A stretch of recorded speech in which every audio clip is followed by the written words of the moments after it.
for Southern Ontario at 6:27 p.m. Eastern Daylight Time, Friday, July 8th, 2016.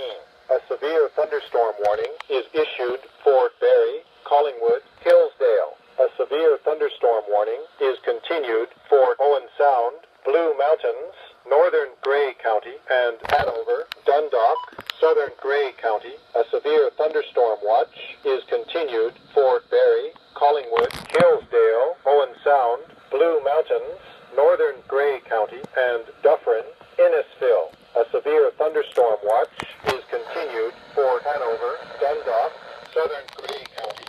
Environment Canada has issued a squall warning for Southern Georgian Bay at 6:25 There's very bad lightning here. Eastern Daylight Time, Friday, July 8th, 2016. Environment Canada continues squall watch for Southern Georgian Bay at 6:20 p.m. Eastern Daylight Time, Friday, July 8th, 2016. Environment Canada has ended squall watch for Northern Georgian Bay at 6:20 p.m. Eastern Daylight Time, Friday, July 8th, 2016. Environnement